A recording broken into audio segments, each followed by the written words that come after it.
Evening, everybody, or good morning if you're on the other side of the world.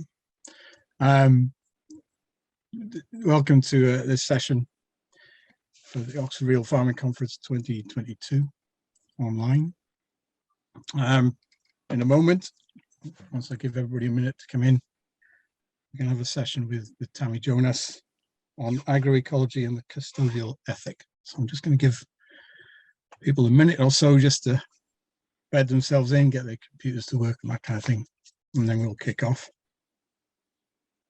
In that time, I'll just briefly introduce Tammi, if I may, and Tammi can fill in anything I miss out. So Tammi Jonas is an agroecologist in principle and practice. She's been president of the Australian Food Sovereignty Alliance since 2014, the AFSA. And the AFSA is actively engaged in the global fight for food sovereignty with comrades in La Via Campesina and the International Planning Committee for Food Sovereignty, that advocates across multiple UN agencies for the rights of Indigenous peoples and peasants and their communities. Tammi is an editor and co-author of Farming Democracy, Radically Transforming the Food System from the Ground Up, which is a 2019 publication. And she's also undertaken a PhD at the University of Western Australia on the biodiverse and decolonising practices of agroecological farmers and the technical, social and legislative enabling conditions for an agroecological transformation in Australia, which would be wonderful. So I'll hand you over to Tammi very shortly. Just a quick reminder of the topic for the talk. It's agroecology and the custodial ethic. Tammi will talk for about half an hour. And then what we're going to do then is open the floor up to questions, but also significantly to answers as well. So if any of you out there see a question in the Q&A or in the chat that you yourself want to answer, then please do chip in and I'll try and keep track of that. And so will Tammi, and together we'll all as it were, converge for a good debate and discussion around the topic. I'll be adding a few, if you like, provocative questions along the way to enrich all our experiences and to challenge Tammi a bit, hopefully, but I expect she'll bat me right off. Anyway, without further ado, I'll hand you over to Tammi and I'll disappear while she's giving her presentation. So thanks, Tammi. Thank you, Ian. It's such a pleasure to be here again this year. And thanks to Ruth and Colin and Fran and Lydia and all of the people who brought us together for the Real Farming Conference. And I think I was just saying to some others before, I'm not going to say I hope that we'll see each other in person at the next one, because I've given up the fruitless act of hoping, and I've taken on the more active optimism of working on the things in my control and accepting the ones that are outside of it. So I have faith that there is a time when we will see each other in person, but I don't know when that is, and I feel pretty okay about that. I'm just going to start sharing my screen. And there, I think you should be able to see that now. And I would like to also acknowledge that I'm joining you from the traditional and unceded lands of the Jarrah Farm, and pay my respect to elders past and present, and just say that we what in Australia we pay the rent here at Jarrah Farms, my farm. We give 1% of our income to in rent to share the benefits of what we earn from this land with its original owners. Can I just double check, Ian, before I carry on, that you can see the PowerPoint, because I've changed what I'm looking at. Yep, I can see that. Thanks, Tammi. Great, thank you. Great. We're listening and learning from the land and from the Jarrah and other First Peoples about how to enact a custodial ethic in all that we do here on our farm. And so while I talk about what other farmers are doing to enact a custodial ethic, I want to acknowledge that I'm doing that from a very grounded place here on our own farm. And so in today's presentation, what I want to do is briefly point to the worst consequences of capitalist industrial agriculture, which I think most people here will be fairly familiar with, before turning to agroecological solutions that put first peoples first, and the developing custodial ethic amongst an emerging new peasantry, focusing here in Australia, smallholders who are working to live and grow food in common with nature rather than against her. So Australian farmers produce 93% of Australia's food. We're a food secure country as a population. And we export some 70% of what we actually produce overseas. Meat producers are among the largest exporters, with on average 75% of beef and veal and 73% of lamb and mutton sent offshore. The productivist and export focus is often framed within a moralizing discourse that Australian agriculture is feeding the world. Yet the reality is that exports are directed not to countries suffering widespread food insecurity, but rather the highest value markets in developed economies, such as yours in the UK, and to the middle classes in developing countries. And this focus on scale, intensification, and export has contributed to climate change. It's contributed to the rise of pandemics of zoonotic diseases such as avian and porcine flus, and arguably COVID, though that's still a debatable point, and plagues of insects and rodents. The intensive production of a constantly narrowing range of species and breeds of animals and plants, which are common in uniformity-loving capitalist agriculture, is leading to greater risks in the food system.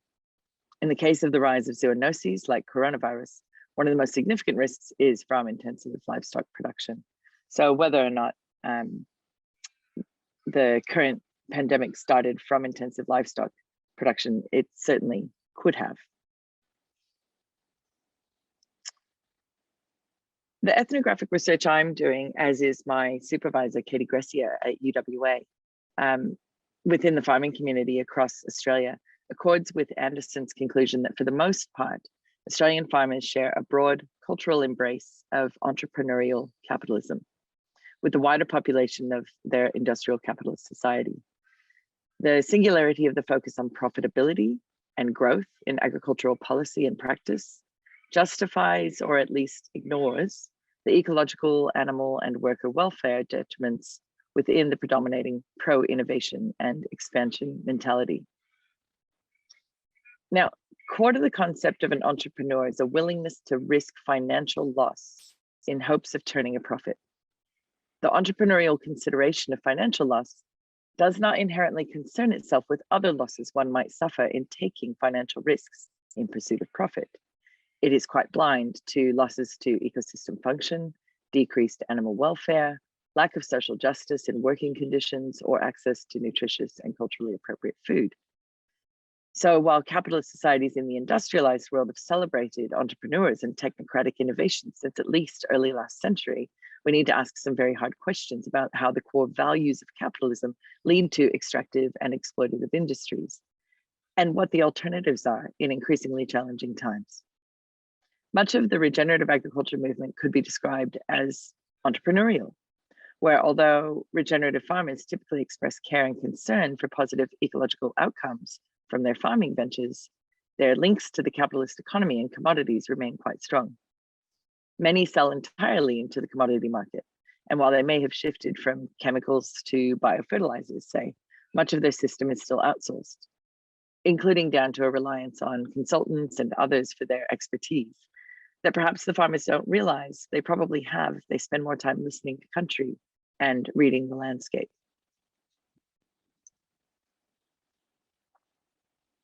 But what about the peasant, I hear you say? Jan Douwe van der Pleg's categories of peasant and entrepreneurial agriculture offer a useful lens to understand the divergent models of farming based largely on the extent to which farmers rely on a self-sustaining resource base. Van der Pleg argues that entrepreneurial agriculture is mainly built on financial and industrial capital, such as credit, inputs, and technologies, with a high reliance on the market for both inputs and outputs. On the other hand, he says the peasant struggle for autonomy and progress involves constructing, maintaining, and defending a self-controlled resource base. In the global north, there is a relatively recent shift from the more entrepreneurial farming towards peasant farming as small-scale farmers seek greater independence from banks, costly inputs, and commodity markets. This repeasantization movement is founded on older principles of primary use of household labor, the framing of social and physical resources as what Van der Plague calls patrimony. I find that a fairly patriarchal word, so I prefer benefaction rather than capital on the farm, and a focus on reproduction of the farm unit and its household members. Now, I know peasant isn't commonly used in Australia or the UK in positive ways anymore, but it certainly is in many other parts of the world. And it's also used in negative ways and sometimes associated with poverty and the downtrodden. And I would love, after I've sort of presented my initial thinking, if we have a bit of a conversation about what this repeasantization movement might mean, especially for the positive future for the food system. An explicit embracing of agroecology as a science, a set of practices, and a social movement that fosters the democratic participation of farmers in the food system is increasing in Australia alongside the growth of the regenerative agriculture movement. And where agroecological and regenerative farmers are all working to recuperate ecosystems from centuries of colonial damage, the agroecology movement, more common amongst a new peasantry, is underpinned by notions of social and economic justice as well as ecological, putting solidarity with First Peoples first and solidarity economies that reject corporate power and capitalism.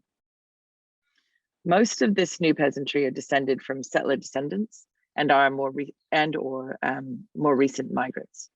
While farming heritage for some goes back several generations, there's no consistent peasant or agricultural history upon which the majority consistently draw. And indeed, Australian agriculture more broadly has been characterized very much by a future-looking, technologically focused agribusiness approach, rather than drawing on pastoral traditions. As a result, the new peasantry movement is characterized by influences from multiple peasant cultures globally and a growing engagement with Indigenous Australian ways of being in the world, and often individual histories of environmental, social, and animal welfare activism. There's an ancient custodial ethic amongst Indigenous peoples and peasants globally, and a growing one amongst these agroecological and some regenerative farmers in the global north, stemming from place-based understandings of country, reactions to climate change and loss of biodiversity, and an increasing willingness to grapple with what it means to hold title to the unceded lands of First Peoples, while working out local strategies to pay the rent, share land, or give land back to its original owners. How are smallholders developing this custodial ethic, and what exactly is at stake? A commonality between peasantries and Indigenous communities is what James C. Scott calls metis, a wide array of practical skills and acquired intelligence in responding to a constantly changing natural and human environment. In observing and thinking with the metis of small-scale farmers in Australia, one can see how those grounded ways of knowing and working with and listening to nature within agroecosystems might provide a basis for a growing custodial ethic, contributing to efforts to decolonize in solidarity with First Peoples. Settler scholar Veracini suggests we may be better walking country in culturally appropriate ways rather than speaking about it. And similarly, Wakaya scholar Yin Paradis argues, and this is a long quote, rather than a call to return all land to Indigenous peoples, I am asking that all people return to the land, in the understanding that the best way to make amends for colonial pasts is for everyone to mend and make decolonial futures in the present. Even if there were enough Indigenous custodians of land, it is important that all of us attend to neglected country, led by those with the most experience in doing so. And he says often, but not always, Indigenous people.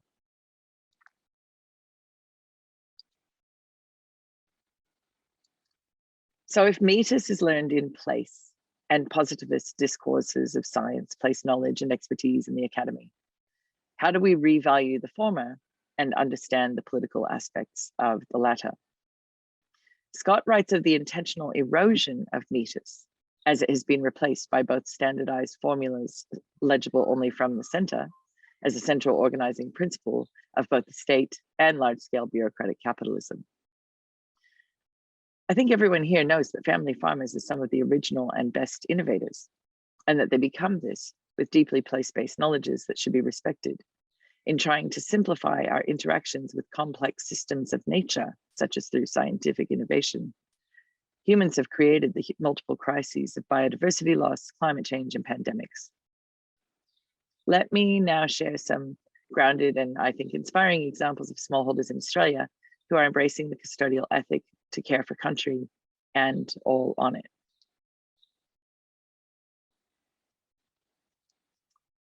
Jarrah Farm is a diverse biodynamic farm of 220 acres on Ngunnawal land in the southern tablelands of New South Wales, with heritage breed belted Galloway cattle and rare breed silver grey Dorking chickens and eggs, fruits and vegetables. Mary and Michelle have fostered a relationship of respect and trust with local Ngambri, Wallabaloa and Wiradjuri man Paul Girawa House, which has developed into an ongoing partnership conceived through the lens of Gindiyamara, a Wiradjuri term meaning respect for all things. Part of this partnership includes the giving or returning really of a portion of the farm, approximately 30 of the 220 acres, to Paul and his family to care and use however they want, under whatever time frame they deem appropriate, with any derived revenue remaining with Paul and his family. Paul plans to run a cultural tour business on the farm, focusing on sharing cultural artifacts, such as tree scarring and on-country ceremony. He's also considering an agroforestry experiment in the creation of original timbers for traditional implements. A commercial crop of murnong, or yam daisies, is also part of his plan. In turn, Murray describes how the partnership has gifted him with a very different way of relating to the land, a new do no harm lens through which to slow down and connect to what he calls the heartbeat of the place. His focus now is much more oriented to what the land needs, which is ascertained by slowing right down and spending time just observing. Those things, he says, if you make time, are pretty powerful. Without Paul, we were just rushing around like madmen doing things, and we were missing a lot. They're engaging in a relationalism intrinsic to much Aboriginal political ordering, a way of knowing and being where the land itself is the law, and one's relationship to it is based on a mutualism that creates an ethical impulse to care for country and everything on it. Embracing these ways of knowing is a critical and much needed step in the right direction for agriculture in Australia. And I do encourage anybody on Instagram to follow Jarrah Farm and as they tell their story about how they're sharing and learning and slowing down and learning to listen to country. Belvedere Farm is on 20 acres of Jinnabari country in the hinterland of Queensland's Sunshine Coast, run by Nick and Bridie Holiday. And Nick is also the vice president of the Australian Food Sovereignty Alliance, of which I'm president. Belvedere run pastured cattle, pigs, and layer chickens for eggs in very mobile systems, as well as some vegetables grown in the fertile soils left behind the pigs. Pigs are fed entirely on waste stream feed, and Nick reckons it's at least a 50% savings to the farm, in addition to the net ecological benefit of diverting landfill for animal feed. Nick and Bridie explicitly identify with the agroecology movement, having come to it from an earlier exposure to regenerative agriculture. And this is a quote from Nick. He says, "We do describe ourselves as agroecologists here. Regenerative agriculture meant something different 10 years ago than it does now. Regenerative agriculture now means that, like, I'm going to pump the feed yard waste and feedlot waste out over a corn crop, and I'm great at utilizing waste. And I've got a real problem with that greenwashing, and a real problem with the definition of what we do that ignores the political and social aspect of it. So that's why I prefer agroecology." For Nick, reciprocity extends between the land and him and to its original custodians. And he has repatriated 1 acre of land on his title to Jinnabara songman BJ and his wife Libby. Nick speaks passionately about how he believes that non-Indigenous farmers repatriating land should not dictate to First Peoples how they inhabit it. He says about BJ and Libby's use, he says they practice culture, but also just a bit of a retreat. I mean, we dispossess them, not for us to say how they want to use country. They've got their own bit of land. They're not farmers, but they are growing food there. Native raspberries, mostly food trees, bunya nut, and they just want to be a place to practice culture. It's hard to put in words what you get out of this. And he goes on to observe, when Jinnabara people speak, country hears them. It doesn't hear us. I feel I benefit from being a peripheral part of their connection to country, getting right with country. If you're not decolonizing, not involved in acts of solidarity, then I don't think you can be right with country. Decolonizing yourself is such an ongoing job. I also encourage you to follow Belvedere Farm on Instagram, where they share that land back, the repatriation, as well as the story of their farm. Here on our own farm in the Central Highlands of Victoria on Jarrah country, we aim to protect environment and amenity for our own and neighboring land, believing that sustainability is dealing justly with future generations. We're listening to Indigenous knowledges and learning to enact a custodial ethic towards the land and all on it. We seek constant improvement in all our practices in order to meet our responsibility to heal and nurture these unceded lands of the Jarrah. Our cattle are moved daily in a holistic planned grazing model around paddocks, throughout which we have planted thousands of native and exotic trees for shade, fodder, carbon sequestration, and beauty. The pigs are moved regularly as well through a series of paddocks with mobile housing and feed troughs to spread their impact, as we seek to maintain at least 90% ground cover throughout the year. Livestock are primarily fed so-called waste, surplus, damaged, or unwanted produce from other food and agriculture systems in Victoria, which creates a net ecological benefit by diverting many tons of organic waste from landfill and exiting the fossil fuel intensive model of segregating feed production from livestock farming. Water is pumped around the farm using old piston pumps converted to solar with salvaged materials from the local tip, because my bricklayer husband, Stuart, is a bit of a genius with salvaged materials. We have a butcher shop on the farm where I work with a small team to break down our pig and cattle carcasses into a range of fresh cuts, smoked meats, sausages, and charcuterie. Bones that remain after we have processed the carcasses into fresh cuts and soup stocks are then pyrolyzed in a retort as pictured here. They are superheated in a low oxygen environment to create bone char, a kind of charcoal of bones that maintains the carbon, as well as trace minerals such as phosphorus, magnesium, and potassium.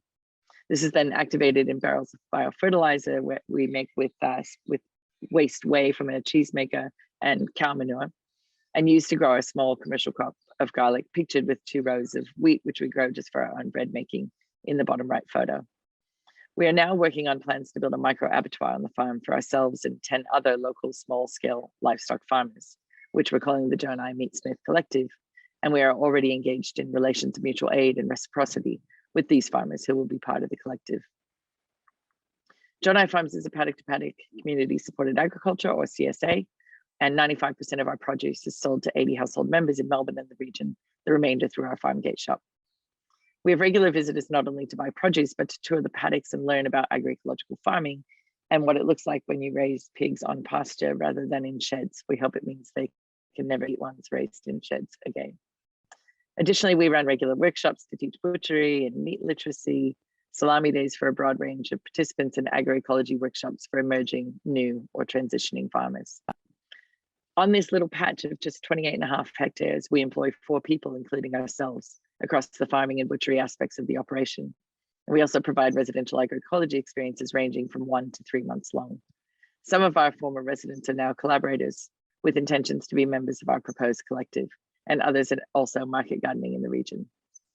In 2021, we installed a 15 kilowatt solar system.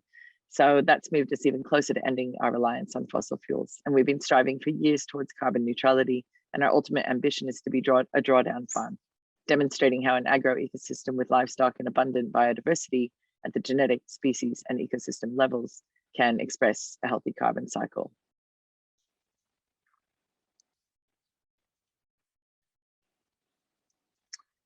The Australian Food Sovereignty Alliance is supporting farmers and allies such as the ones that I've just shared, who are embracing and espousing a custodial ethic to understand how they are currently or may in the future be able to extend their care for land to care for its original owners, bringing settler descendants full circle to find ways and means of restitution of land and rights to First Peoples. Key to our methodology is enabling a campesino horizontal exchanges between farmers, First Peoples, and allies, with a special focus on the needs and roles of young people and women in transforming food and agriculture systems. And I've found that there's a really quite unwarranted generosity from First Peoples in Australia towards settler descendants and other more recent migrants in the face of ongoing colonization of unceded Aboriginal lands. A generosity that Indigenous scholars have written is born of the same ways of being at the root of the custodial ethic. Mary Graham, a Kombu person who I greatly admire, and her settler colleague Morgan Brigg recommend moving forward with autonomous regard between Indigenous and settler peoples, which can be an ethical relation that acknowledges and sits with the brutality of dispossession through settler colonialism. And AFSA, as an organization, knows that is historically and currently non-Indigenous led organization, we still have a lot of deep listening, learning, and acting to do. I want to finish here with each of the case studies demonstrates new ways of relating to land that seek to respect and learn from Indigenous ways of relating to country, as well as peasant traditions globally.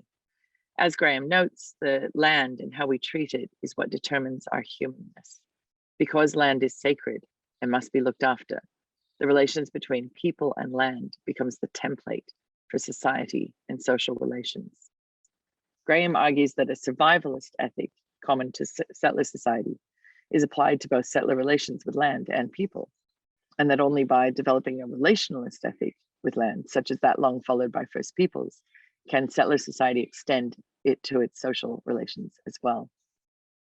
The growing custodial ethic in the agroecology movement clearly plays a significant part in these reconfigurations of value, and farmers' relations to country underpin the emerging ethic, as First Peoples have insisted it does and could for non-Indigenous Australians for a very long time.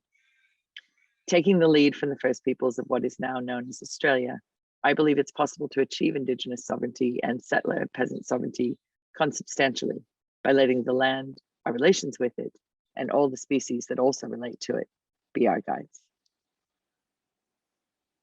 And I'm going to leave this, my classic call to action, sitting while we then hopefully go into a rousing Q&A and discussion. I'm looking forward to hearing others' thoughts on how we can continue to foster a custodial ethic amongst more farmers at all scales.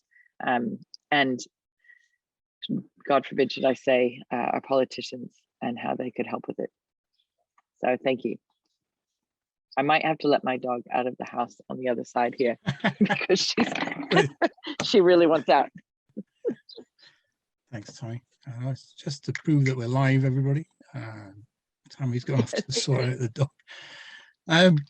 Right, well, while Tammy's away, so just to reiterate what I said at the beginning, really, which is that we wanted to run a session that was as democratic as possible, if you like, which is pretty tricky on this format. But as people are posting questions within the chat or within the Q&A, if you as as participants have the answers to any of those questions, then please do feel free to chip those in as well. So rather than a sort of batting back and forth of questions and answers to Tammi, what we want to do is encourage the enormous knowledge base that we know is out there with 135 participants. So feel free to have those discussions as we go along, and we can see where we get to in terms of exhausting the topic, which is inexhaustible, I suspect. But so brilliant. Thanks, Tammi. And it was just really inspiring. I think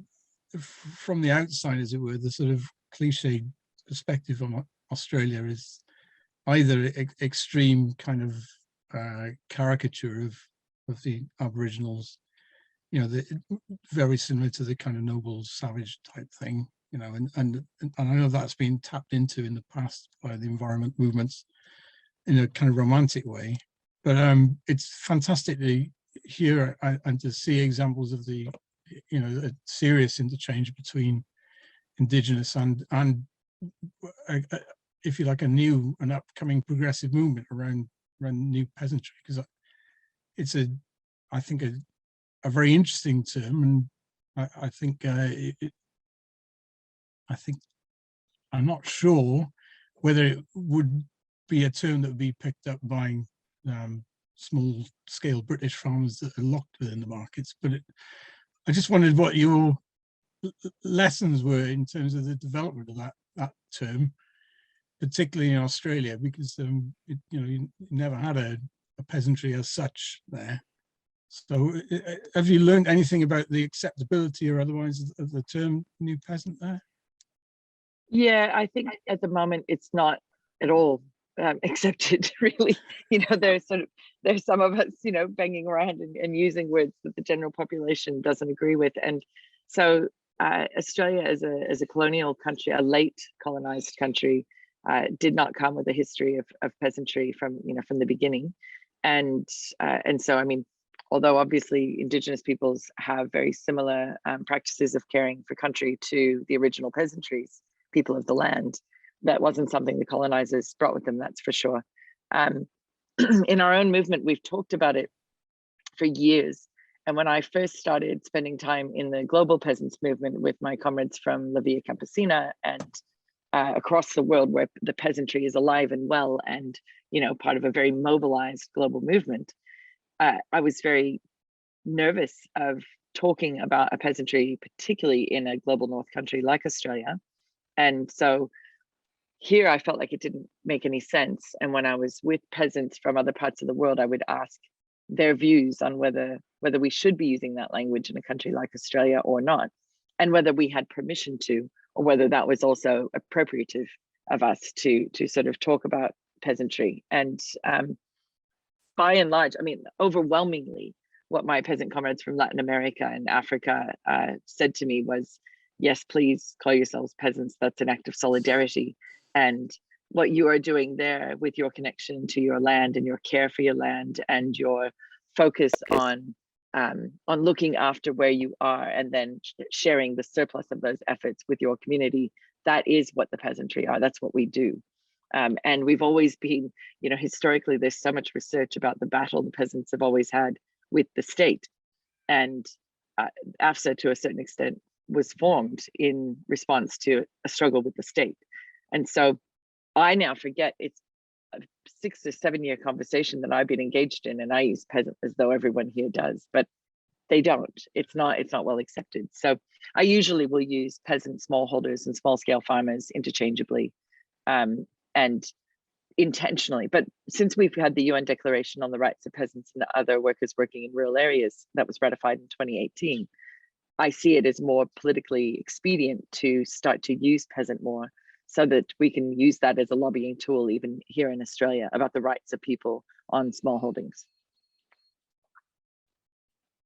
Yeah, somebody's, I think Sean in the chat had said we would need a lot of education about the word in the UK for it to be seen as a positive word. And I think that that's partly because the word peasant is associated with feudal social form in this part of the world. And I think you'd be a brave person to say that that was, you know, a particularly progressive form of society. I mean, you'd absolutely you had all your food taken off you. I mean, it wasn't a progressive thing whatsoever. And it was. I mean, no, but again, like in trying to understand that, even in feudal society, right? We're talking about the peasants weren't the problem, the nobility were the problem, and they still are. And so it's whether or not peasant is going to be the right word to gain traction with our movements is sort of just an interesting point, as opposed to whether it's terribly important. I guess the point is like what Chris Mage does around a small farm future, and it's about talking about small farms and people on land. That's the critical point. Yeah, I mean, having said, you know, it's got negative connotations here. I think the Scottish crofters are affiliated to La Via Campesina, so they, you know, there are some, if you like, modes of small scale production that are tapping into it at the international level. And I mean, I live in. So is the Land Workers Alliance. Yeah, and I mean, I live in mid Wales, and you know, if you look at the hill farms around here, you know, they're between 65 and maybe 120 acres with commons rights. I mean, they're not big units, and they're all almost uniformly under threat, especially in the context of the post-Brexit environment. You know, there is the possibility that they'll be going out of business because they've lost the subsidies and so on. I mean, I've been in conversation with people here saying, well, actually, you know, if they rebadged themselves as small farmers and you know, coordinated their activities and basically accepted that they were a version of the modern peasantry, then, you know, maybe they get a bit more political weight, because they tend to go through the formal agricultural unions, which are just kind of bosses unions, really. They don't represent the small farmer. That's right. I think that's why it is an interesting political question, right? Should we be reclaiming and showing the solidarity of being peasants all around the world? Because, you know, in French paysan and in Spanish campesino, these are not, although they can be used in derogatory ways, there's a whole part of the population that still affiliates closely with it and is proud of that, the fact that the roots of that word mean a connection with land. And so if we could reclaim it in English, I think it would help, as I was trying to do here, show that distinction between the entrepreneurial agriculture and peasant agriculture, because they're fundamentally and ideologically different modes of being in the world.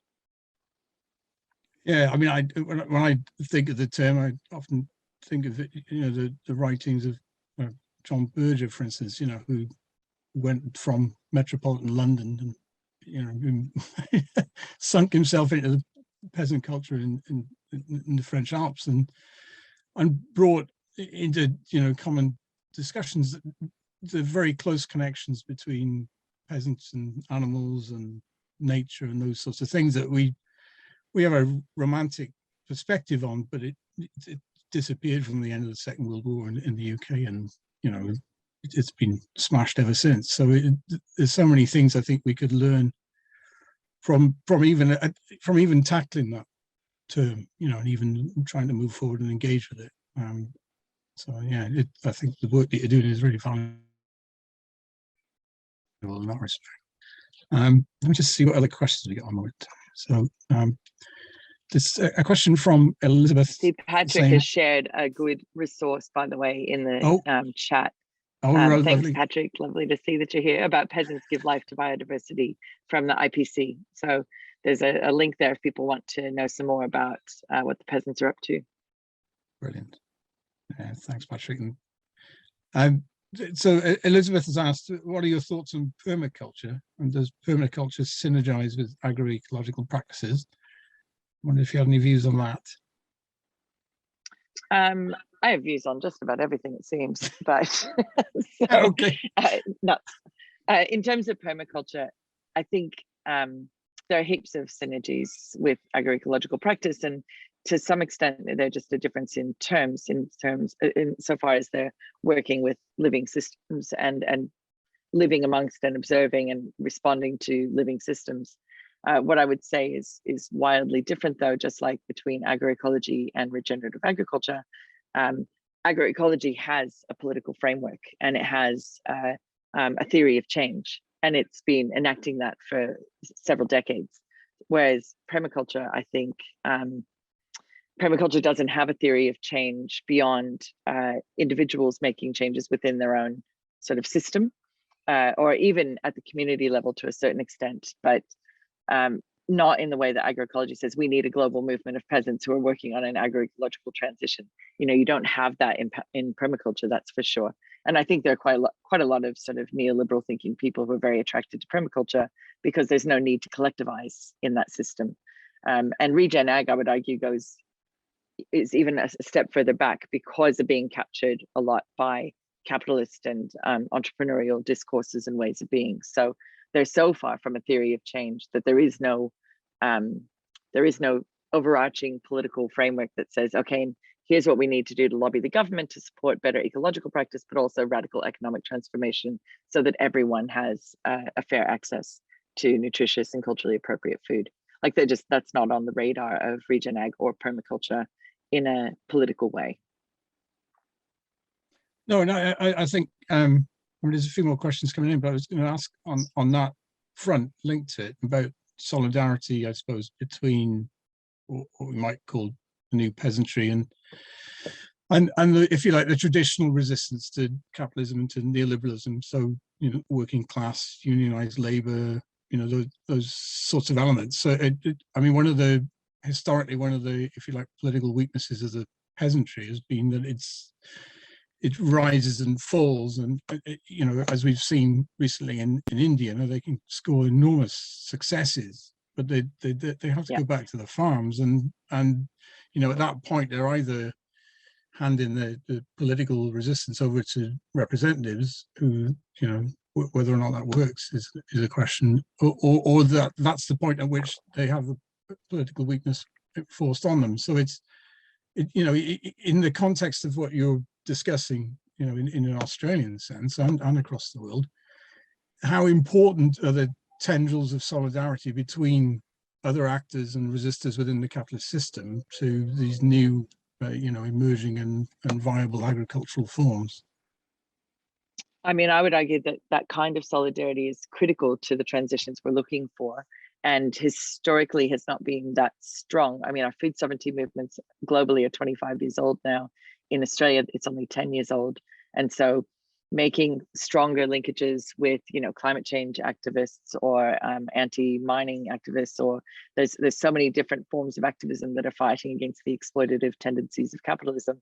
And since the pandemic gave us the opportunity to meet more people online, we've been running solidarity sessions, and we reach out explicitly to other organizations with whom we think that we need to work more closely and have really fruitful conversations about how to profile the work they're doing and how to be more involved with each other. And we see that as critical to our work going forward, to continue to do explicit outreach with not necessarily food sovereignty organizations, but anti-capitalist organizations, and have more public conversations to bring people into what it is that needs to be done to change the systems, you know, from the ground up, as we say. Oh, fantastic. I mean, I think it's a historical lesson, if nothing else, isn't it? I mean, we don't want to be as divided if we're all facing the same fallout of the same system. It's you know, it's bringing our particular elements into the central debate, isn't it? Absolutely. There's a couple of questions coming through, Tammi, so I'll try and pick those out. So Emma has asked, how are the farms you mentioned accessing land within the current dominant system? And that's a theme I think that's picked up elsewhere within the conference program. I don't know if there's anything you could say on that. Well, it's a tricky one, right? In countries like ours, the land prices are skyrocketing. In, you know, here in my state of Victoria, in the last year alone, the prices of land have gone up 22%. So it was already bad before the pandemic, and it's only getting worse.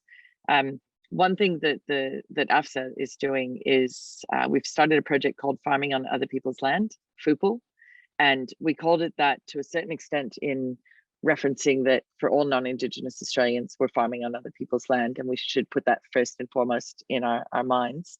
But then some of the work we're doing is to connect emerging or young farmers with landholders with underutilized land. And we now have on our website guiding principles for share farming agreements. And if somebody approaches us and says, hey, we could use some help talking with this farmer about how we might be able to work on their land, then we'll also assist in an individual way. But basically just trying to get more people to have access to land. Now, secure tenancy isn't necessarily something we've worked out at all. Certain older farmers are very happy to give quite a lot of security. Others are happy to experiment with this sort of idea. And we now have several former interns from our farm who are farming at Captain's Creek, an established organic farm just about 5 k's away. They're now market gardening there and have been for 2 years with an Indigenous-led farming team. It's called Entrepreneurial Growers. There's also ethical swine from 2 other former interns from here who are raising pigs in an agroforestry setting that an older farmer has. And so we're seeing this model proliferating, because how do we raise the money to help them buy more land? That part we're not sure of. That's especially when you're anti-capitalist and anti-investment, it's really hard to work out where the money comes from to help young people buy land. So the best we can do is connect them to underutilized land, of which there's quite a lot in Australia. Thanks, Tammi. And those guiding principles, by the way, I would say, if you look at the AFSA website under farmers, there's a FUPL tab, and the guiding principles are freely available. And they also start with asking the share farmers, so the young farmers and the landholder, to start from a principle of their relationship to the land and let that guide all of their relationships. So, for example, if you have like a closure clause rather than a termination clause in the share farming agreement, one that's like there's a natural conclusion to this arrangement, and we'll know when it comes. But part of that decision-making process is making sure the land is cared for through our decision to conclude this agreement, and put that first and foremost in any of your dealings. Well, thanks for the link to the resources, because I think it's going to be inspiring. The questions are coming thick and fast, which is wonderful.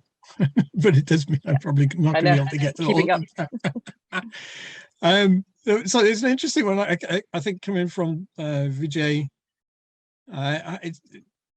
what you say is all very interesting, but how do you feed everyone and not just hipsters? And that I think I know where Vijay is coming from with that, which is around the, if you like, the cost of produce that does get into the market. And I mean, we have an issue certainly in the UK with the farmers markets are traditionally seen as sort of middle class hunting grounds, for like £5 loaves of bread and that sort of stuff. I mean, it's this an area again where the sort of solidarity is important.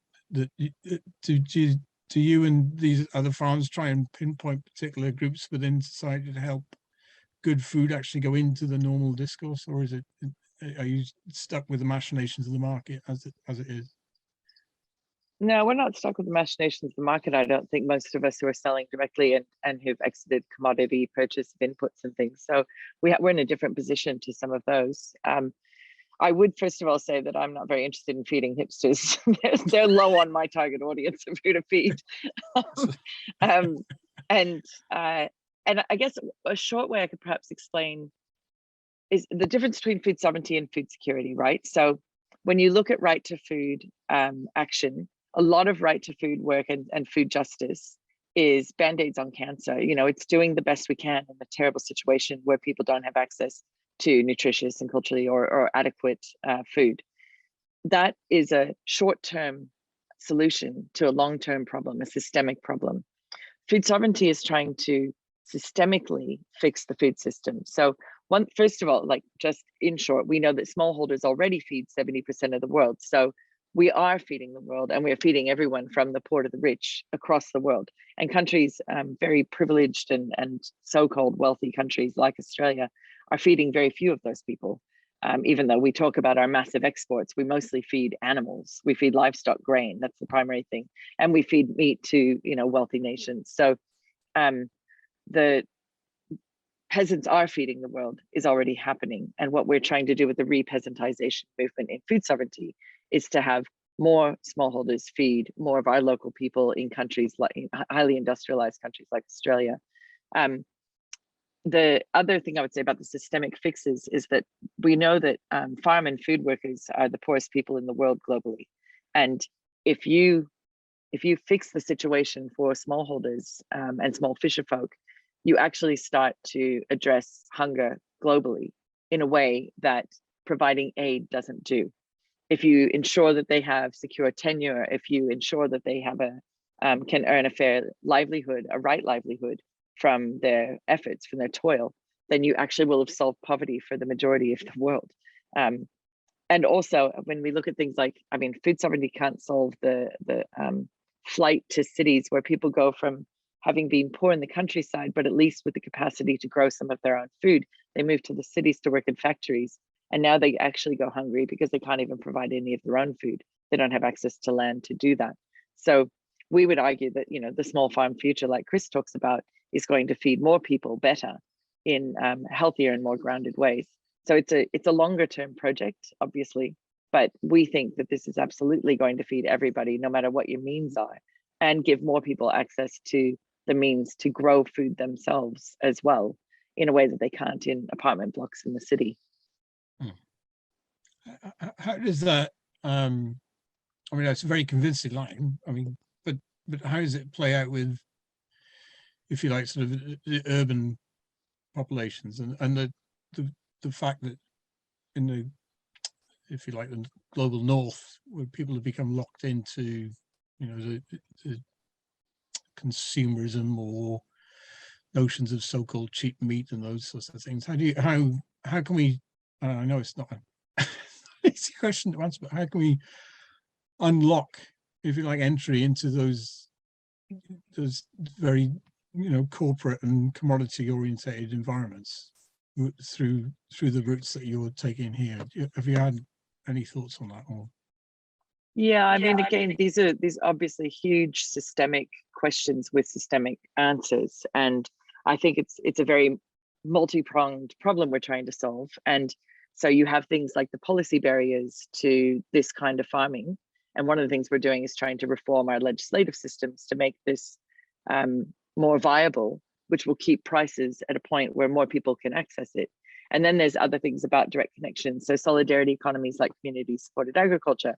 You reach more people in the city who, while they may live in an apartment block, if they have access to the farm that's growing their food, then that commitment from the CSA farmer is also to educate them. And what I find with our 80 households is that not only over their many years that they usually spend with us, do they start learning more and more about the food system, they start educating everyone around them. And so I see it as the job of farmers and people on land to share our knowledge of how you grow food and how you distribute it. And like, what are the problems of centralized processing and distribution, for example? You know, we have, like you in the UK, we have very few abattoirs left for slaughtering animals. And so in a pandemic, when one of them goes down, thousands of farmers are affected because we don't have lots of small ones dotted around the place.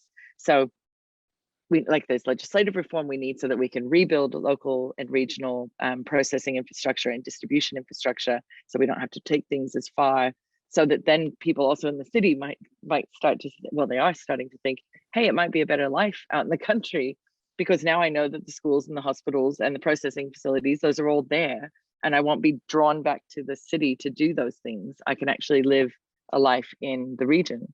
And so there's like this huge transformation, which is not new. It's just back to how it actually was. It's just, you know, repositioning the infrastructure to enable people to live a decent life in the country. And everything got moved to the city or the edges of the cities. And that's not very good for the countryside, to be able to have more of us proliferate out here. Yeah. No, I mean, it from the point of view of some conservationists, I suppose, it sounds counterintuitive, doesn't it? But we need more people in the countryside. We need more labor on the farms. We need, you know, we need a better distribution of the population, and those are not easy arguments to win with the sort of misanthropic end of the rewilding spectrum or anything like that. But they're crucial, I think, in the connections. And don't argue with them. Like, that's a very boring argument. Start with the ones who are already interested in the discussion, and then bring the naysayers along later. Like, honestly, don't waste your time on those people. No, thank you. That's you've saved me a couple of articles there. That's great. There's a lovely little comment actually from Matt in the chat, who says that we just outcompete them. If we're working with our community, holding one hand and nature holding the other, how can we fail? And I think that's a really nice way of putting it. Yeah, thanks, Matt. I agree with that. There's a very specific one around the policy environment, which is from David Newman in the questions. It's saying, are there any policies or regulations that actually support agroecology in Australia? Very few, but we are working really hard on that. So one of the examples we cite is in 2018, we won very significant land use planning reform. So in terms of small scale pastured pig and poultry farming, historically we were under the same legislation as though we had 10,000 pigs in a shed. And in 2018, we managed to get some really big changes that mean we are treated as the lower risk, you know, kind of lower risk to environment and amenity than those sheds. And so we're treated differently in the planning scheme. From that, it triggered the then Minister for Agriculture in Victoria. She was so taken by the movement to support the small scale farmers. She then designed a whole grants process for what they call artisanal agriculture in our state. And that project is now in its third year, and just offered its third round of really significant grants, up to $100,000, to rebuild the kind of infrastructure we're talking about here. So we have movement in these areas, but no, we also still have a lot of issues with supporting. Like, for example, you know, we can't sell raw milk in this country. We're one of 3 countries in the world where you can't buy or sell raw milk, and yet.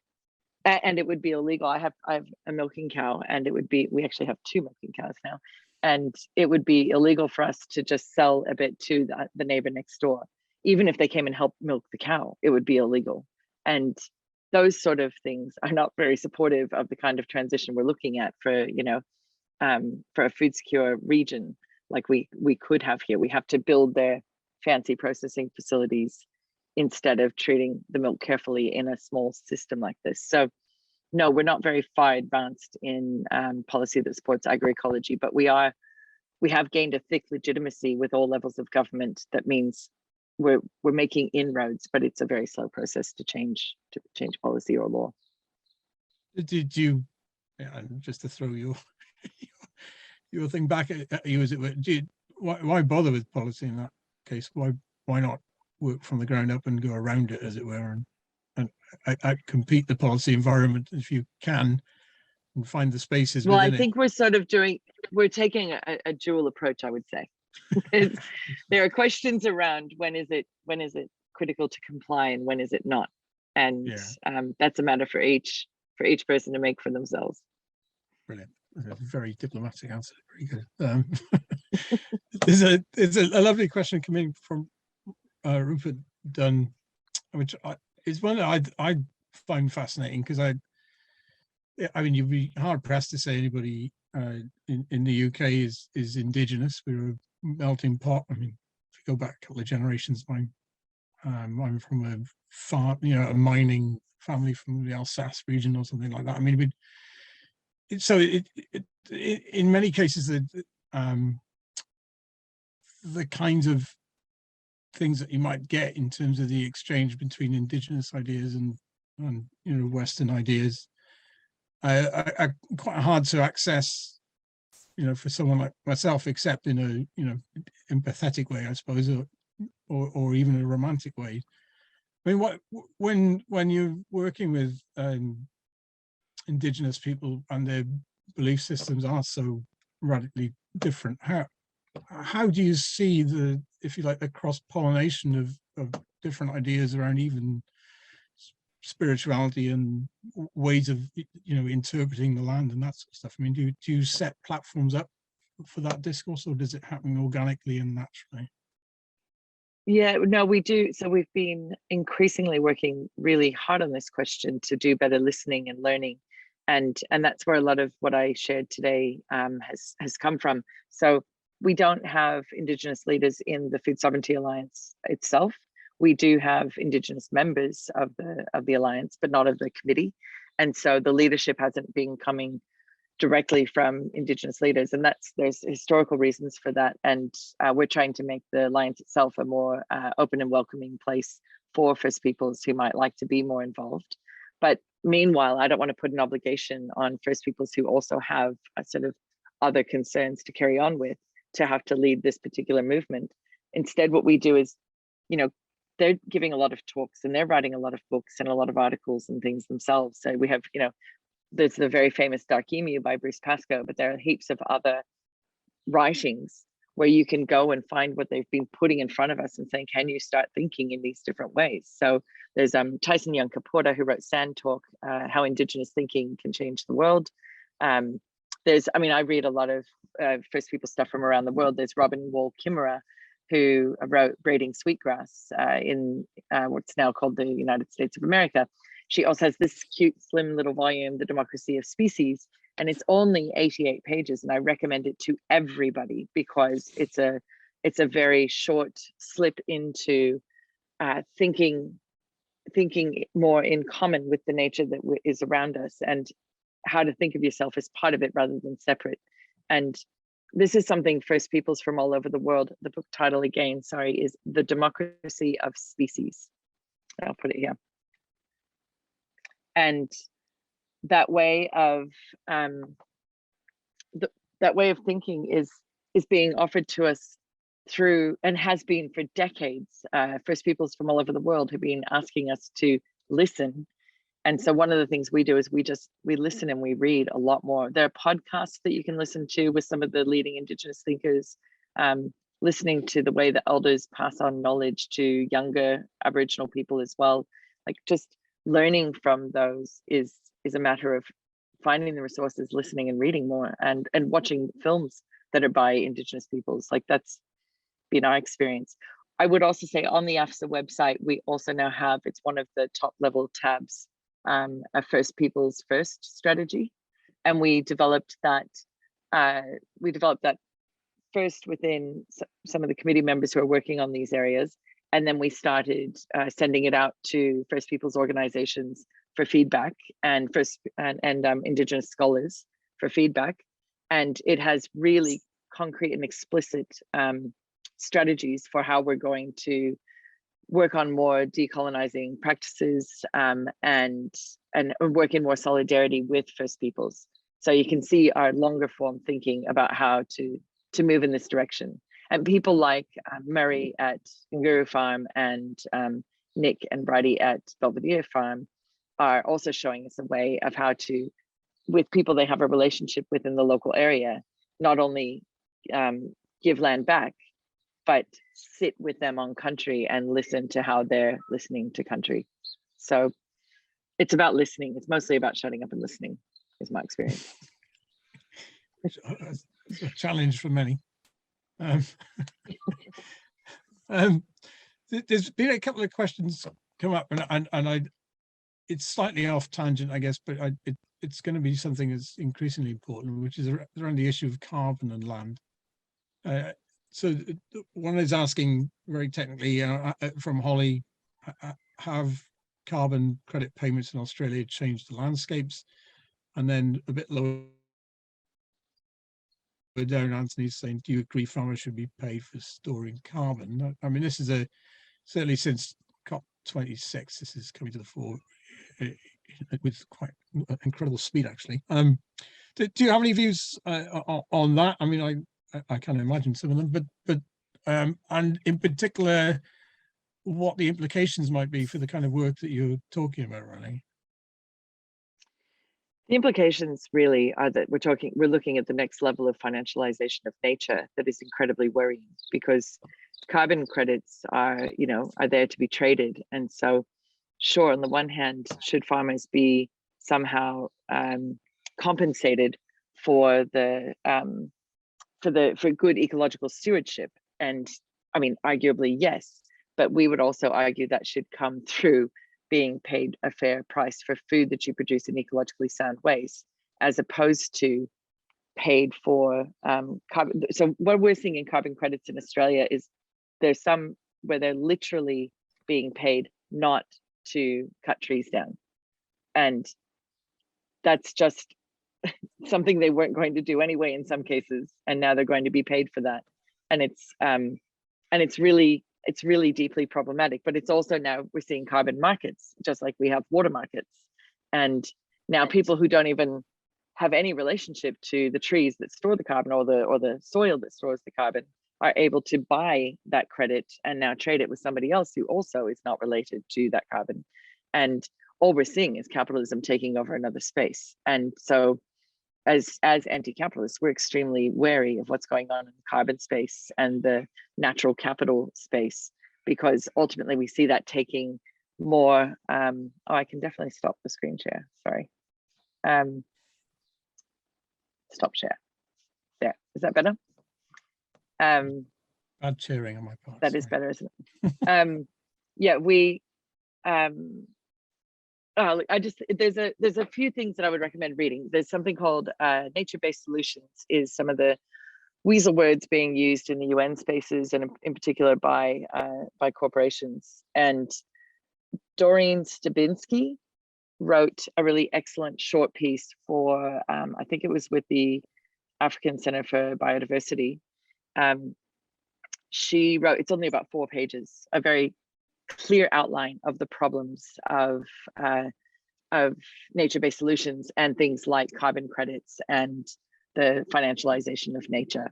And it's a huge body of work. There's also something by Fion called Rogue Capitalism about the financialization of nature. That's a bigger piece of work, but it shows in detail things like the problems of carbon credits. And I'd recommend having a look at that. Actually, in my Instagram stories, I think I called it Rogue Capitalism, and I screenshot a lot of the highlights, if you like, or lowlights from the Rogue Capitalism piece. And yeah, that's, if people are wanting to know more about the problems of rogue capitalism and carbon credits, those are some good places to start. And on Instagram, I'll just put it in the chat. On Instagram, I'm Tamwa, it's my nickname. So Thank you, Tammi. and Yeah, I mean, actually my stories also has a reading one, and you can then, if you want to know what we're reading to learn more about decolonial practices and Indigenous ways of thinking, I always screenshot the covers of the books that I'm reading. Like the one I'm reading at the moment called Truth Telling by Henry Reynolds. There's white people, what is it? The Colonial Fantasy, Why White Solutions Won't Solve Black Problems. Yep, you'll see heaps more there. brilliant.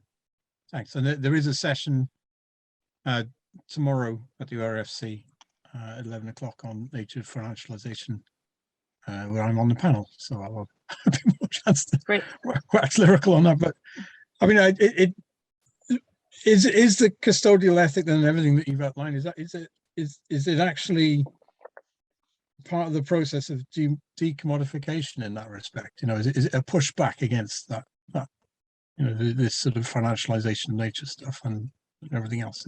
Absolutely. Yeah, absolutely. So one of the things that I often teach, sorry, I just put the Instagram in there. It was above, you look at, it's at Tammois, TAMMOIS.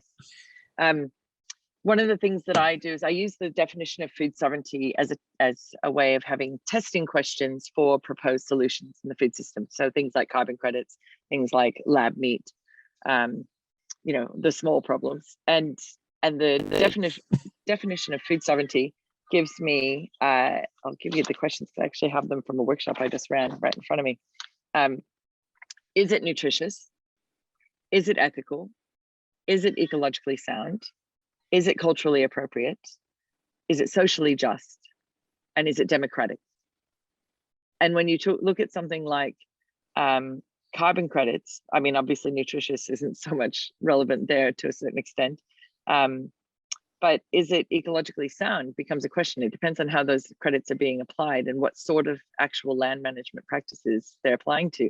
Because right now in Australia, they're applying to plantation pine. You can have carbon credits for growing something you're going to, you're going to cut down in 10 years. And that you're growing in a monoculture anyway, and that you are spraying repeatedly to, stop competing weeds. So I would say it's not an ecologically sound process at all, even though it is technically storing carbon for some time. Is it democratic? No. Who else gets to, participate in that system? So yes, the movement and the are tied to a custodial ethic, which is based on relationalism and understanding our relations first with land, and then how that guides our relations with each other and everything else around us, human and more than human species. It doesn't have space for commodities. There's no something that somebody never touches, but they can trade, has no possibility for a custodial ethic. Yeah, that's a brilliant answer. Thank you very much. Right, let's see if there's any others coming in. Bear with me a second, Tammi, sorry. That's all right. Actually, I'll just answer Emma's question about what are the questions from.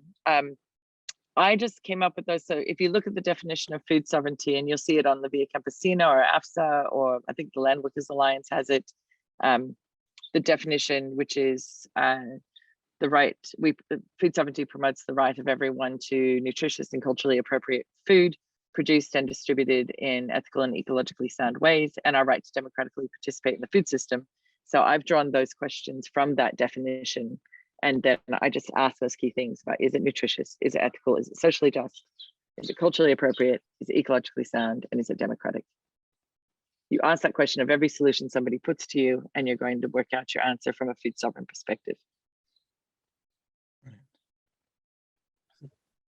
Fantastic.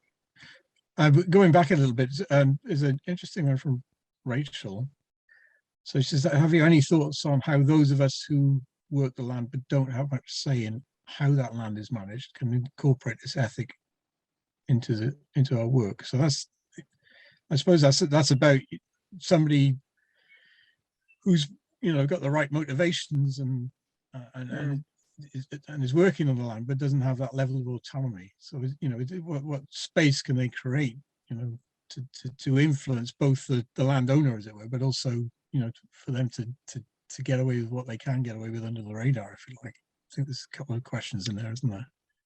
Yeah, there's a couple. It depends on that relationship, doesn't it? And if you don't have autonomy, but also the person that you're working for on that land isn't open to these sorts of practices, then depending on what your relationship is, are you in a position to influence them? And I find one of the best forms of influencing people is to show them evidence of why making some of the changes you have in mind are effective. And so finding other examples of really good market gardens or any sort of farming enterprise that has fair wages for its workers, and, you know, produces food in season and in ways that is improving soil rather than making it worse. So I would think it's a difficult one because I don't know anything about the relationship there, but I would be trying to influence the landowners with evidence, not through arguments, but by showing them examples of something you're excited about where you've seen some really good practices and you'd like to have a go and see if it would work on this land. Knowing that what works on other land also might not work on the land you're on, because, you know, that's the point about the relationship with your land, is understanding that different sites respond differently to your interactions with it, whether that's about tilling or certain kinds of compost or whatever it is you're doing. Yeah, thanks. I think I'm talking also to you. Start stealth giving them books. That's the other thing I do. I recommend things to read all the time, and if they're not much of a reader, recommend podcasts. Well, yeah, leave them on the work dinner table or whatever. Leave them there. Yeah. I mean, it's talking to your fellow workers as well, isn't it? I think it's a crucial element in that.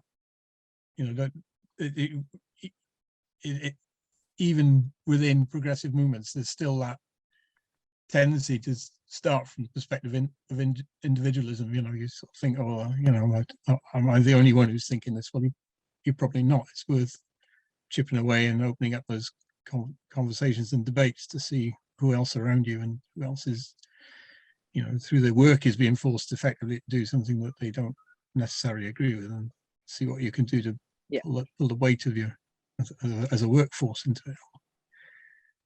Well, and I would also say, if you're not already a member of the Land Workers Alliance, that would be a great start too, to find more of those like-minded people. Yeah, absolutely. I've just dropped the link to our First Peoples First strategy there, because I think it'll give a lot more context to what I've been talking about with the custodial ethic and how to work in solidarity with First Peoples and learn from those traditional knowledges. Fantastic. There's a question's come in about a mindset shift. This is one that's always vexed me a little bit. I suppose it's a chicken and egg, to be agricultural. I mean, you know, do we need to wait for a mindset shift, or are we better just getting out there doing stuff and then, you know, hopefully, as you say, through evidence, actually provide the basis for that mindset shift? I mean, I sometimes get the impression that people want everybody to change their mind before they accept these ways, rather than just go at it and you know, take it from there. Yes, I mean, look, mindset shift, it's interesting, you know, Charlie Massey, who wrote Call of the Reed Warbler here in Australia, he writes about broadacre farmers who had the major mindset shift. And it's super interesting. His research showed that for most of them, these were conventional broadacre farmers, and it was some kind of disruption in their life almost always that caused the mindset shift for them. So these were people who had, you know, fires or floods or cancer or marriage breakups or something, the disruption that gave them the openness to have the mindset shift. And I think we would all agree that probably for most people to do a major shift, usually something has to trigger that shift. And for some people, the pandemic has done that. For some people in Australia in 2019, it's going to make me emotional, but the fires did that, you know, like those who couldn't see what was happening, you couldn't not see what happened here in 2019. And other forms of climate chaos are going to continue with that mindset shift for people. But meanwhile, just keep showing those who haven't shifted how joyful and righteous the work that we're doing is, because I think that's the best way to help people want what we're doing to be normal, is for them to see that it is joyful work and delicious, and yeah, share it in those ways. And I think you'll get more minds shifted than if you shout at them that they're causing climate change. You know? Yeah, I mean, that's taking sort of moralization out of the equation. It's being empathetic. Yeah, it's helping people do it, who are uncomfortable with the system or with the way that we produce food. As a kind of natural inclination, they know it's very alienating what people have to go through. Those elements of joy and the possibilities of change, I think we have to emphasize over and over again. Otherwise, there's this sort of creeping fatalism, and we're all shafted sort of feeling about it all. And I think the more we can bring examples such as the ones you showed, Tammi, and connect those with others around the world and present them, if you like, as a sort of collective encyclopedia of hope, then people can really pull on that. Yeah, because that's that's what right. we need, isn't it? Yeah. Well, here's a good one for me. So how do we get older Welsh farmers to make a change when they tell themselves this is the way it's always been done, when in fact it's only been done that way for 40 years? Well, that's a good one. I meet quite a few farmers. I think it's the rationality of farmers that's the key to some of the changes, isn't it? I mean, it's quite often there are lots of cliches about farmers, especially. I mean, my background is in conservation, that kind of thing. There's very anti-farmer positions out there that actually antagonize rather than create good bridges with people who are doing. The market may force them down a particular route, but they're still interested in their land. They're still interested in how land is managed and everything else. So there are ways of connecting with people who look conservative or feel conservative because of the market structures, and actually provide them with some good space, I think.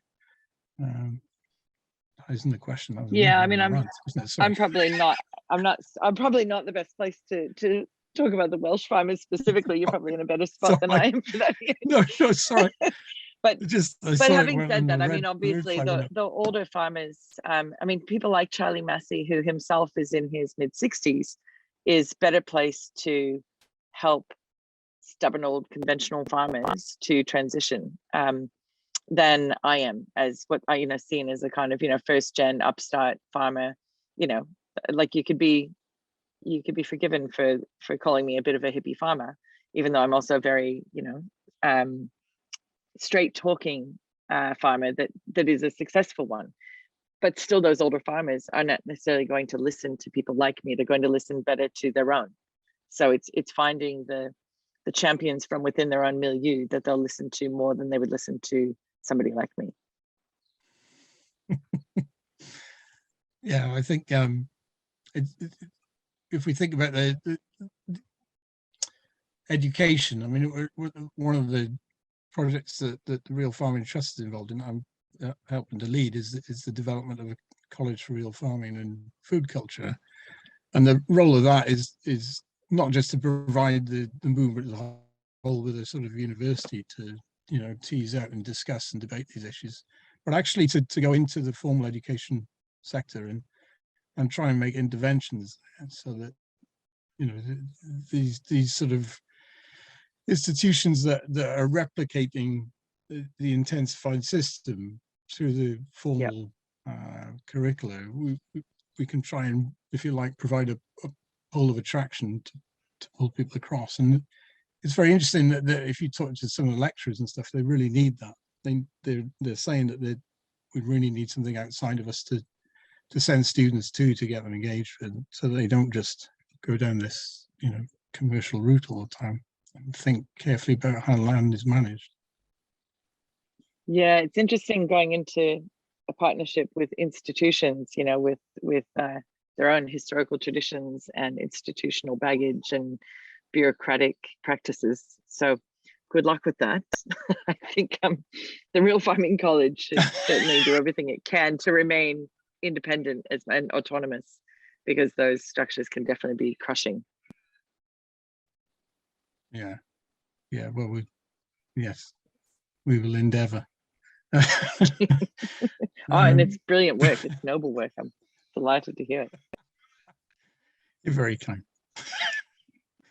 Good. Well, we've only got about 10 minutes left, so if anybody out there has any thoughts or questions they haven't had a chance to get them I on can paper, see or one they've been from thinking Zoe. debating. There was All one right. in the Q&A from Zoe about the micro abattoir and the policy barriers for that. Oh yeah. So what's interesting, yes, of course there are policy barriers, but they're not insurmountable. The main thing, as we find with most policy, is that it's not scale appropriate, and so it's the same for us building an abattoir that will process up to like 800 to 1,000 animals a year. It comes under the same rules as the abattoir where our pigs go, which kills 4,000 animals in half a day. So yeah, that's a policy barrier when you have to go through the same hoops as a totally different system. And we're working on that. We actually took some help because in the UK you have a report on small scale abattoirs that was completed in, I think it was 2019. It could have been a little bit earlier, recommending a legislative change which would simply see an exemption for very small scale abattoirs that only process up to 1,000 animals a year. And then you wouldn't have to go through the same planning hoops. And we've been using that UK recommendation here in Australia as an example of how we could make it easier for micro abattoirs like ours. In terms of the food safety requirements, there's no major barrier there. It's not that hard to meet their requirements, and it's not even as expensive as one might fear. The environmental protection is actually, interestingly, one of the bigger barriers for us, because again, you get treated as though there's going to be the waste from a system processing 4,000 animals a day, when what you're talking about is that you might kill 20 pigs in a day. And so they're just incommensurate, but the Environmental Protection Agency wants to treat us sort of the same. So we're working on making sure that our planning application is watertight, so to speak, before the Environmental Protection Agency sees that. So that we say, we are ahead of you on this concern, and we're not talking about the levels of waste that your agency normally deals with. Brilliant. Is that a question from Tim? Is it saying that our mobile abattoirs an option? They are, and you can see there's some in, well, there's one operating in Sweden. We've got 2 operating here in Australia now. There's a few in America as well. But what we've seen globally in that space is the business model for a mobile abattoir doesn't create a viable option for small scale farmers like us to maintain our autonomy to sell our meat directly. So all of those systems are buying animals from small to medium scale farms, processing on farm and selling it under their own brand at a premium. And that's their marketing as well, is like, this is the highest welfare premium meat that you can ever eat. So I've done extensive investigations in this space, and I don't think there is an option for mobile abattoirs at the level of food safety and planning permissions required in Australia, for sure, also America. And we don't need it to be mobile, really. There's a lot of problems with mobility in abattoirs in terms of, if you have a dozen farms who could use our abattoir here nearby, why make it mobile? You know, why not have it just fixed in one place where you can have stronger infrastructure that has less things to break, literally, and where you don't have to find really clever engineering solutions to have, for example, a scalding and deherring machine that's heavy and requires a lot of power. How do you put that in a truck and move it around? Or do you not? You do manual deherring and scalding. So a fixed, very small scale abattoir, we believe now, is actually a more preferable option. And we just need them. Like every 50 Ks, we need another one. Yeah, I see that Anthony's brought something up that's linked to that. Sort of, I'd like to see farms broken up, managed in smaller units. I mean, it's relating to what you're saying about abattoirs.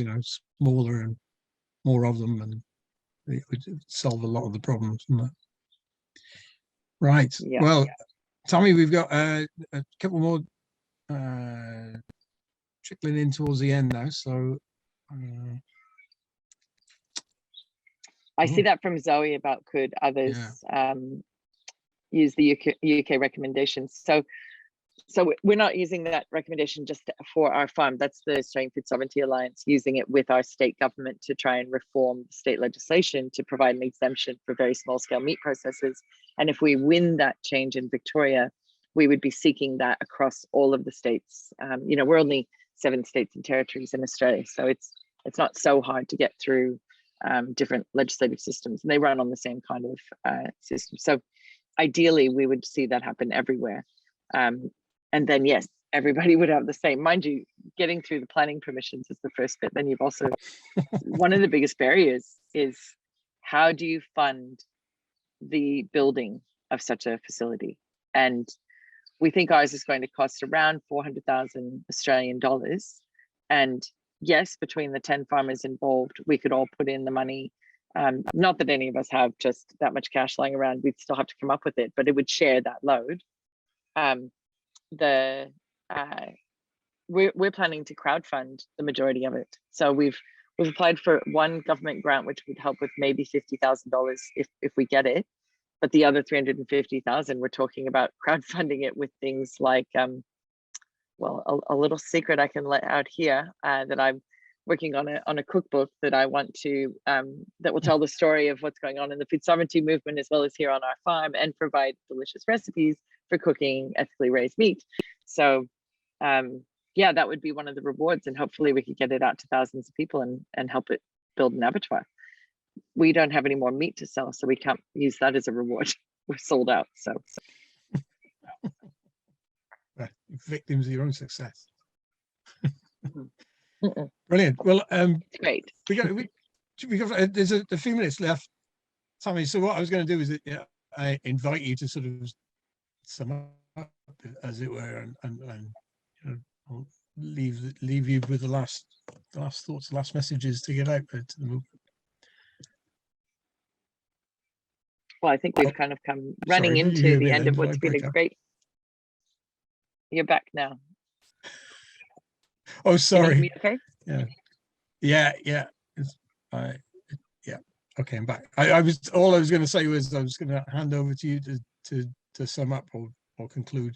So if you have any final thoughts. Look, I think the only thing left, I feel like we've had a rich and broad discussion, and there've been excellent questions and comments through the chat and from you, Ian. And I would simply, as I always finish, by saying that it's great that there are people doing good work on the ground all over the place, whether you're in permaculture, agroecology, or regenerative agriculture, or you're living in a city and growing some herbs in a pot on your balcony, like whatever those things that you're doing at an individual level, keep doing them, because they're very empowering, I think, for people who feel like they're making positive changes. But don't stop there. Collectivize. In the UK, join the Land Workers Alliance. In Australia, join the Australian Food Sovereignty Alliance. In Africa, join the African Food Sovereignty Alliance, the Alliance for Food Sovereignty in Africa. So in America, join the US Food Sovereignty Alliance. Like, join the bodies that are working to collectivize our efforts and directly lobby governments for the kinds of policy and enabling legislation that will let these movements thrive. So that's the thing. The final answer for me is that to be active in our optimism, we have to actively collectivize, and so join. Thank you very much, Tammi. That's a lovely message to end with. And diolch yn fawr iawn, Beth. Thank you very much, everybody. And we'll see you in the next sessions tomorrow. And good evening, or have a lovely rest of the day. Thank you, everyone. Bye all. Thanks for your questions. Bye. Good night for all of you going to bed. Yeah, thank you. I'm going to go have breakfast. Bon appetit.